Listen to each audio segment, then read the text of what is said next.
Hello everyone and welcome back to a new video in programming the finite element method using MATLAB. In this video we are going to quickly modify the polar moment of inertia calculation, something I let slide for a very long time ago when I was dealing with STR sections. And today we are going to modify this and make it a little bit more accurate. Now, of course, before we start, I want to first of all give the reminders that this is part of the Finite Element Method series and that the playlists of the theory and the programming are linked on the top right. And also that my dear channel members would have access to the entire source code. However, if you're not a channel member, then worry not, because every single line of code is written in front of you and you can just write along and you would have the exact same code as mine. So with that being said and without further ado, sit back, relax and enjoy the show.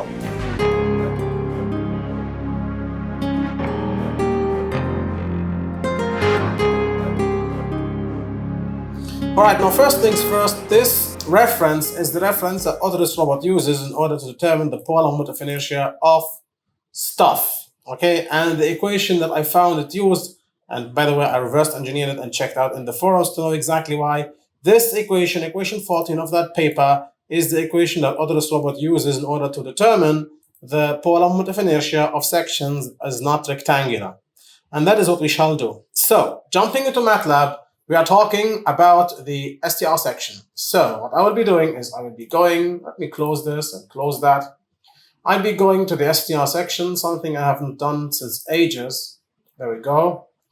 And in the STR section, it seems that the STR section doesn't calculate the inertia of it here, which means the controller does it. So let's go to the controller. Where is the section definition? That's the one.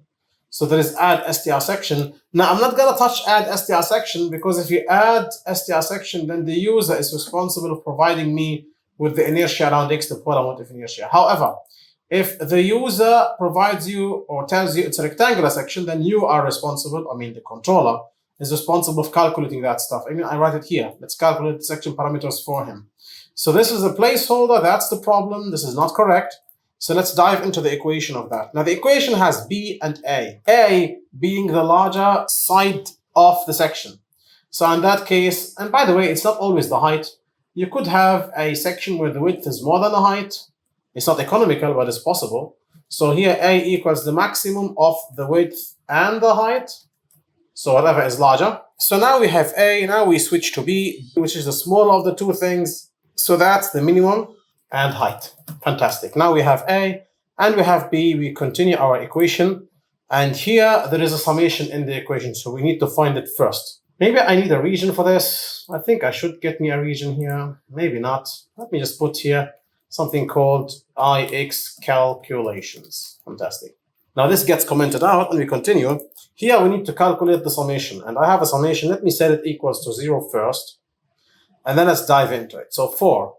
Now I'm gonna take the exact wording as in the equation. So for I equals from 0 all the way to infinity. Now, spoiler, we are not going to go for infinity. You see, the more terms you take, the more accurate your inertia is going to be. I will stop at 10 terms. This is a decision on my behalf. You could go until 20, 100, 5, 4, I don't know. I'm just going to go all the way until 10, okay, which means 11 terms. Maybe 9 to make it 10 terms. This is a choice totally taken by me. I have no references. I could go to infinity, but I'm going to choose 10 terms for accuracy. Now here for the summation, I must say old summation, new summation. Oh, wait. Sum is reserved for a function. So let me say here sum1 or something. Because there is a function called sum, I don't want to corrupt it.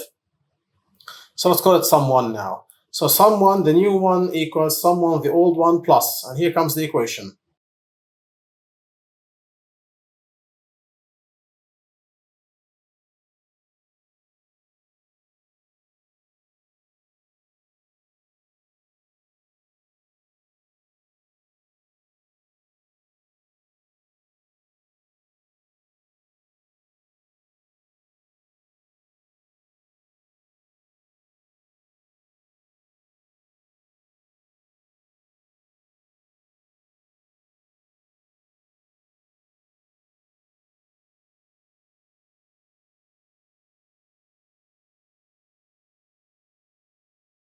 We have the summation now.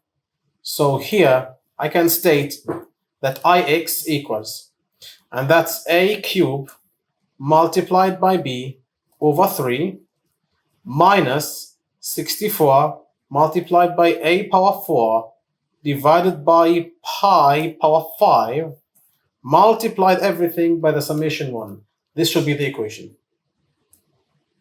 A cubed B over 3 minus 64 A power 4 over pi 5 summation which we got. Yes, that is Ix. That is what was eluding me and what I postponed for later. We have it now, so now everything seems to be right, and that's it again, another milestone reached in our video. And now we are ready to jump into the debugging sessions, which aren't going to be a walk in the park, but at least we don't need to reinvent code, we just have to check our own code. So yeah, that's everything I wanted to talk about today. I hope you enjoyed. In the end, I want to give a polar moment of inertia sized shout out to my dear channel members in the contributor level and the helper level, whose names are going to be shown on the screen. I want to thank them from the bottom of my heart, as their support of the channel is priceless to me and enables me to provide you with videos hopefully on time and with a certain quality I try to achieve, and for that I am forever thankful. In the end, I hope that you enjoyed the video and you found it beneficial. If you have enjoyed the video, then please consider liking, sharing, subscribing, commenting, and so on. Especially subscribing, because it helps increase the reach of my channel. As per usual, this is the Civil Engineering Essentials channel. I will catch you in the next video. Bye bye.